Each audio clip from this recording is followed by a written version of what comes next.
Assalamualaikum, masih dengan saya Dr. Ardi. Kali ini masih dengan Mas Adi dari Talu Plan. Kita ini ngobrolin mengobrolin tentang sudut pandang, tentang hidup, filosofi hidup. Pasti tiap orang kan punya sudut pandang yang berbeda-beda tentang hidup ini ya. Nah, harapannya kita mungkin bisa mengambil, penonton semua, sobat-sobat obras di rumah mungkin bisa mengambil yang positif. Yang negatif mungkin bisa disingkirkan. Ini kan lagi pandemi, pasca pandemi. Sekarang Mas Adi tiba-tiba mungkin berkecimpung di dunia tanaman. Betul. Hidup, bisa dikatakan hidup dari tanaman. betul. Sebenarnya ada apa sih Mas? Awal mulanya itu gimana ceritanya? Apa memang dari dulu tuh Mas Adi tuh memang dari tanaman? Atau gimana dulu tuh? Iya, kalau awal mulanya bisnis sendiri sih ya, kayak gitu. Kalau sukanya sebetulnya sudah lama, kayak gitu dari kecil udah suka, terus dari orang tua pun juga dulu sempet yang zamannya anturium, main anturium juga, ngumpulin anturium juga kayak gitu. Cuma kalau saya pribadi memang tidak kayak gitu, cuma koleksi aja lah kayak gitu kan. Udah, nah tapi pas lagi pandemi ini, berarti 2020 awal ya? 2020 awal, 2020 awal. Cuma bau-baunya yang udah nggak asik itu sebetulnya 2019 akhir kayak yang gitu. Mulai ada di Wuhan ada COVID itu iya, ya? Iya, kayak gitu. Itu sudah mulai pada drop gitu kan. Karena memang saya juga sebetulnya saya orang tourism, gitu, orang bisnis, pariwisata, dan semuanya itu drop banget kayak gitu kan. Jadi waktu itu kerja posisinya? Posisi kantoran waktu iya. itu? Posisinya kerja, saya di kantoran. Kantorannya juga bergerak tentang hotel industri, kayak gitu. Nah, udah deh tuh itu drop semua kayak gitu.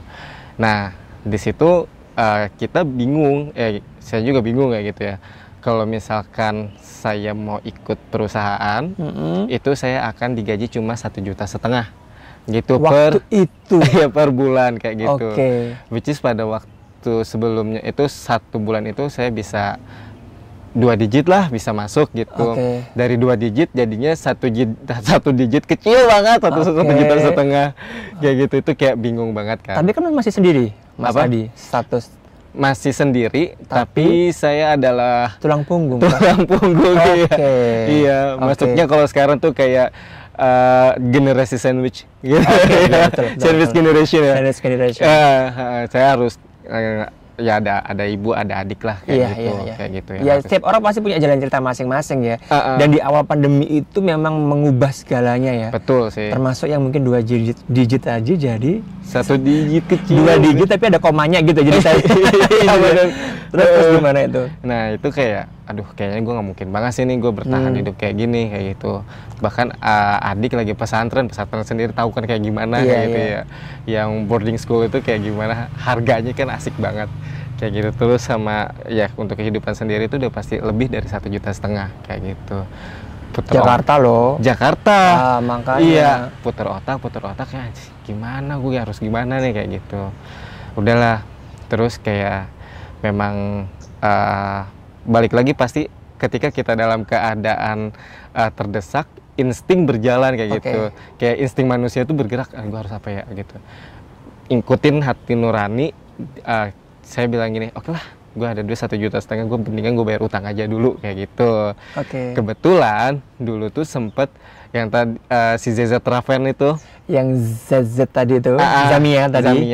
Kebetulan saya dulu sebelum sebelum masih koleksi pernah ngambil tanaman di Om Erwin di sini nih. Ngambil tanaman di Om Erwin tadinya cuma buat foto gitu. Nggak tahu dia tuh Om Erwin emang kadang suka apa ya? Ya udah lu bawa aja lah kayak gitu. Percaya aja, padahal itu baru kayak dua kali 3 kali itulah kayak gitu. Kemari kayak gitu kan. Bawa aja kayak gitu buat foto doang tadinya. Terus nggak balik-balikin, ya udah bayar aja deh 600.000 pada waktu itu. Rimbun 600.000 itu gede banget gitu. Terus bayar, nih bayar 600.000. Lagi bengong di sini, terus kayak apa gue jualan aja ya kayak gitu ya, barang-barang lu deh gue jualin kayak gitu. Ya udah lu jualin aja kayak gitu. Tapi gue nggak bisa beli dulu kayak gitu. Iya nggak apa-apa, lu mainin aja dulu online. Pada waktu itu belum banyak orang-orang online kayak gitu kan. Jadi nggak kulaan tapi ngambil dari sini gitu ya? Iya, ngefoto. Iya, modelnya gitu doang. Ngefoto doang kan? Iya, ngefoto terus gimana caranya bikin konsep yang baik kayak gitu. Ya udah akhirnya si Instagram Talu sendiri itu sudah ada gitu, tapi cuma sebagai koleksian. Sebenarnya Instagram Talu itu malah ada sebelumnya memang. Ada dia tuh udah dari 2018. Tapi hanya untuk koleksi pribadi. Kayak gitu. Nah, terus ya udah di situlah aku mulai gimana caranya biar dapat engagement dari orang. Ya udah akhirnya bikinlah Talu gimana caranya saya bercerita di sana. Gitu, dari sana jualan pertama nggak gampang, gitu dari WA to WA gitu. Aku bilangnya ya WA to WA kayak door to door, kayak beli nih tanaman ini murah gitu. Dari teman dekat dulu. Teman dekat, teman kantor, kayak feels begging sih ke mereka gitu, tapi I don't care, gue butuh duit kayak gitu loh. Gitu, terus ya udah dari sana dapat engagement kayak please ini ya apa namanya bikin testimoni, mention di Talu. Di situ mulailah momentumnya di bulan puasa ini tahun lalu. Gitu ya. Bentar, saya cut dulu. Tadi kan kayaknya lancar nih ya. Tadi sebelum waktu dari 2 digit ke 1,5 1 digit. Ada masa terendah nggak? Sempat drop nggak? Atau langsung bangkit, pokoknya gimana caranya, nggak ada waktu, pokoknya ini harus gerak terus untuk cari solusi sampai akhirnya jualan tanaman. Ada fase yang ke-skip nggak dari cerita tadi itu? Atau Mas Adi, wah pokoknya tough banget nih gitu? Kalau sempat ada masa goyah nggak? Masa goyah sih sebetulnya sebelum dari sana gitu. Sebelum menghadapi itu masa goyahnya lebih parah kayak gitu. Cuma kalau pas yang tadi itu jujur aja tidak sampai aku berhutang kemana-mana kayak gitu. Cuma memang pada saat itu yang ada hutang kartu kredit saya gede gitu. Oh, I see. Iya, sebelum pandemi datang. Sebelum pandemi datang, karena kan ya udahlah nyantai, gue ada duit kayak gitu kan ya. Waktu itu kan nggak ada kepikiran bakal kerjaan bakal di-cut kan ya, dengan gaji yang turun mungkin ya. Oh my god. Gitu ya, kayak aduh gue gimana gitu kan. Ya namanya dulu suka traveling, terus suka jajan segala macam, tinggal gesek-gesek aja kan gitu. Ada pembelajaran berarti ini nanti. Benar banget. Benar banget. Udah di situ kayak mikir gimana caranya. Udah, itu momentum aku bilang sih. Pas di momentum itu ya udah semuanya kayak bukan ibarat kata kalau diceritain ya udah akhirnya lancar, jadilah Talu ya gitu. Sampai yang momentumnya tadi di bulan puasa tahun lalu ada apa tadi? Lanjutin, saya potong tadi. Bikin package hampers gitu. Oh, hampers tapi isinya tanaman kayak gitu. Momentum yang pas banget lagi lebaran. Bikin hampersnya yang unik gitu ya. Iya, dulu belum banyak yang mainin gitu. Terus ya udah aku mainin hampers, ternyata banyak nih kayak peminatnya banyak. Iya, monstera hijau itu aku jualin dulu mah dari Babe masih 35 ribuan ya, di sini aku jual 150. Iya kan? Iya kan? Oke. Iya kan, terus kayak dan pemasarannya dari Instagram dari Instagram aja ya? Gitu. Terus itu masih dibantu dari teman-teman juga kayak gitu. Yang sangat mengenanya tuh ada bos aku gitu, beli tanaman, cuma dia kayak gue mau beli ini kayak gitu. Jumlahnya cuma 600.000, tapi pas dia transfer 3.500.000 kayak gitu. Wow. Iya, terus kayak bos ini lu kebanyakan ngasih ke gue kayak gitu. Enggak, ini rezeki buat anak soleh kata dia gitu. Itu gimana kayak langsung aduh. Ternyata ada aja jalannya. Iya, ada aja jalannya. Pokoknya komit, mau kerja keras, apalagi niatnya baik, pasti ada jalan. Iya kan? Itu sih yang kayak ngerasa nggak apa ya, hal yang kayaknya di luar perhitungan manusia ya. Iya benar, di luar kayak nalar gitu. Kita nggak masuk, tapi jalan tuh ada. Jalan tuh ada aja. Apalagi kayak untuk gitu. bantu orang tua, adik. Support nggak mereka? Support kayak gitu ya, tapi kan namanya orang tua kayak gitu ya. Cuma bisa ya udah, yang penting lu sehat, gue masakin yang enak kayak gitu kan. Iya kayak gitu, nggak ya pokoknya dia mah support aja lah kayak gitu. Sempat bilang ijazah Adi gimana ya mah kayak gitu kan.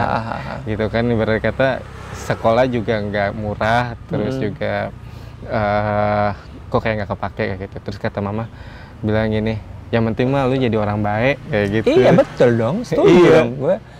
Biasa kan untuk sebenarnya kalau saya pribadi sih ijazah itu untuk cara kita aja untuk membentuk pola pikir sih, gimana kita menghadapi orang-orang. Tapi pada ujungnya duit kan? Iya benar. Ujungnya cari duit juga kan? Iya, yang penting kita halal nggak ada masalah, why not gitu kan? Ya kan? Dan ini kalau nggak ditekuni dengan orang mungkin sarjana juga nggak mungkin ya beda lah pola pikirnya kan, inovasinya dengan hampers, teman-teman lingkungan kerja, ya kan. Tapi ini udah mantep, ini is my life kedepannya akan seperti ini, atau mau kembali lagi ke dunia perkantoran atau gimana ini? Kemarin itu sempat mikir kayak gitu, but really thank you, kemarin itu sempat ada pas lagi WhatsAppan, WhatsAppan apa DM ya? DM kalau nggak salah. Ya apa inovasi lu selanjutnya kayak gitu. So memang itu kayak aku tantangan ya? Tantangan gitu. Akhirnya di situ kita saya sendiri punya ide sendiri kayak bikin nanti ada core bisnis lagi nih selain dari tanaman ini kayak gitu. Memang tidak sendiri, tapi saya bersama dengan teman-teman petani kecil namanya. Gabung dari 5 akun, ini nanti akan bikin kayak warehouse. Gitu. Apa sih produk warehouse kita kayak gitu kan ya. Kedepannya nih kayak gitu. Mudah-mudahan ya Allah amin dijabah di bulan puasa. Itu pengen bikin simpelnya adalah kita bikin warung kopi kayak gitu. Warung kopi di mana kayak ya udah warung kopi biasa aja kayak gitu kan ya. Tapi banyak tanaman gitu kan. That's why kayak gitu kan kita bikin warung kopi yang memang ke konsep kayak gitu, dimana banyak tanaman di sana kita bisa bikin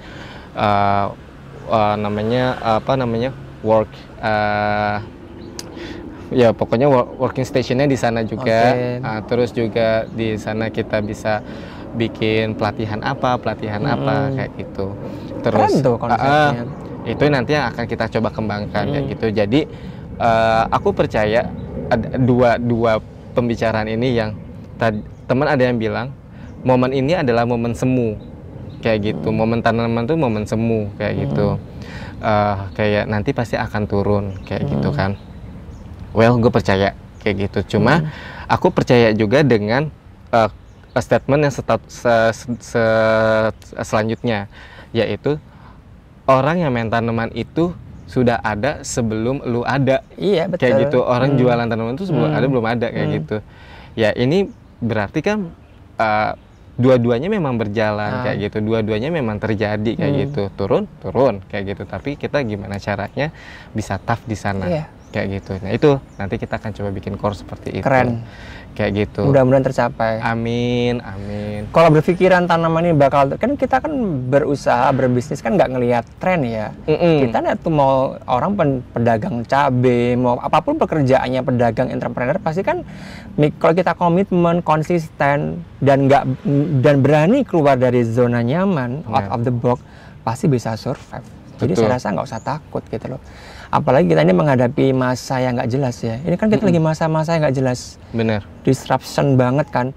Banyak hal-hal tuh yang di luar nyeleneh lah gitu loh. Kalau kita terlena banget di satu titik, satu kota, nggak bisa.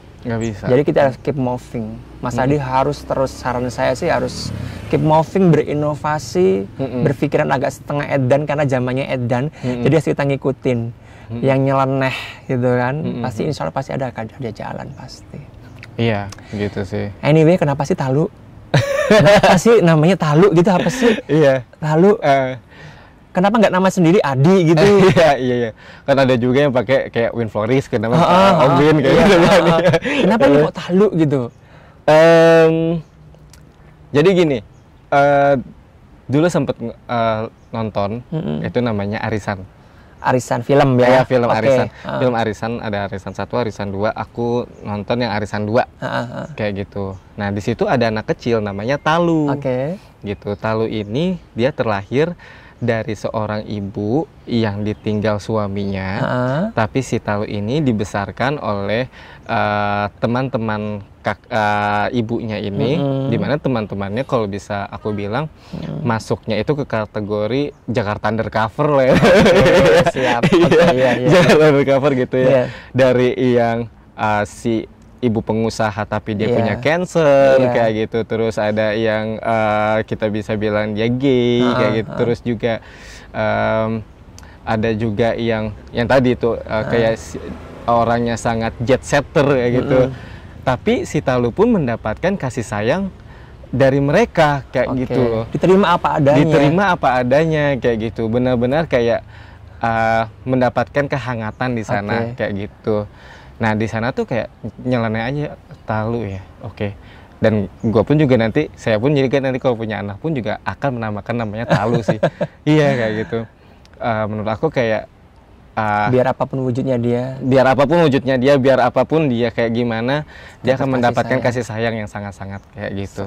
Aku sih pengennya seperti itu. Berarti tanaman-tanaman ini juga disayang banget dong berarti. Harus kayak gitu. Memang kayak gitu sih. Filosofi itu aku terapkan juga untuk membesarkan talu plants ini seperti membesarkan anak kayak gitu. Betul. Gitu. Sepenuh hati jadinya kan. Sepenuh hati. Dari hati, nggak hanya karena momentum, tapi benar-benar dari hati. Insya Allah kalau dari hati pasti hasilnya pasti juga lebih benar, lebih mengena gitu kan. Jadi ternyata ya momentum tanaman itu dibalik fenomena yang katanya lagi tren tanaman tuh banyak cerita ya. Saya lagi baru tahu ini dari sudut pandang dari Mas Adi. Ternyata banyak cerita kenapa kok tanaman, kenapa ada apa di balik bisnis tanaman gitu. Kalau tadi aku dengerin ceritanya Mas Adi dari awal sampai mulai bisnis tanaman, mungkin dari up and down-nya hidupnya Mas Adi, sampai yang mungkin nggak pernah terfikirkan sampai terjun di Talu seperti ini. Kalau bisa disimpulkan sebenarnya arti hidup buat Mas Adi itu seperti apa sih? Kalau ngeliat flashback sebentar ke belakang sampai sekarang itu, kalau bisa simpulkan, oh ternyata hidup ini adalah seperti apa sih Mas? Ada yang bilang kan kalau hidup ini bukan sebuah kompetisi, hidup ini adalah sebuah perjalanan.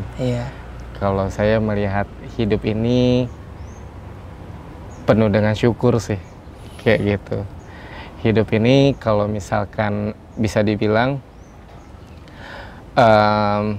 aku cuma bisa bilang dengan syukur, dengan kita mengingat Tuhan, itu udah pasti jalan terbaik deh kalau menurut aku ya. Kayak gitu, karena ini konsep yang aku juga dapat dari hidupku. Tuhan itu nggak bakalan bikin kita kelaparan. Kayak gitu, mau dia sekecil apa, mau kita sesusah apapun, insya Allah kita akan dikasih makan kayak gitu. Yang penting ya lu minta aja deh kayak gitu. Banyak banget kayak kejadian-kejadian yang memang kayak invisible hands tuh memberikan kita kemudahan kayak gitu loh. Ya nggak disangka-sangka gitu ya. Iya gitu, kayak suddenly aja kayak gitu. Oh selesai ya itu uang kartu kredit 35 juta, buset gitu. Iya. Bandel banget padahal bujang udah segitu. Habis segitu gitu. Tapi kan itu untuk pembelajaran kan. Setiap apa yang kadang-kadang kita itu hidup itu proses ya. Kadang-kadang kita harus menjalani suatu hal yang mungkin bisa menampar kita dulu, baru kita sadar gitu loh. Tapi dengan perjalanan itu kan jadi sadar kan bahwa kalau kita tuh melibatkan Tuhan, pasti apapun jalannya pasti ada. Iya sih. Bersyukur banget kan sekarang. Benar sih. Bersyukur banget lewat kemudahan-kemudahan yang Allah berikan itu. Jangan sedih ya Mas, semangat dong. Karena memang aku yakin pasti nggak mudah. Semua jalan yang kemarin dilalui pasti juga nggak mudah. Tapi kalau lihat spion ke belakang pasti kalau mencapai hari ini kan ya bangga kan dengan diri sendiri, nggak nyangka kan. Iya. Jadi jangan pernah tinggalin Tuhan ya. Betul banget. Betul kan? Iya. Karena nggak akan, saya bangga sama diri saya benar. Iya, keren banget Mas Adi. Saya juga salut gitu. Bisa bertahan di kala pandemi datang. Karena pandemi kemarin tuh orang banyak porak-poranda loh. Tapi orang yang bisa bertahan ada orang yang bisa beradaptasi dengan keadaan. Dan Mas Adi salah satunya. Amin. Keren kan? Gitu. Lanjutkan mimpi-mimpi karena ini baru awal. Ini bukan the end of the day, tapi masih ada jalan ke depan yang harus Mas Adi selesaikan. Betul.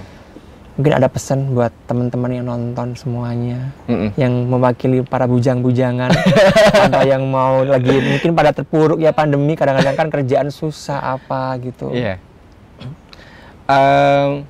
Pesannya ya, kalau saya sih lebih ke ini juga didapat banyak banget, saya dapatnya dari konsep-konsep orang, tapi kayak berguna buat saya kayak gitu. Bergerak, berdampak.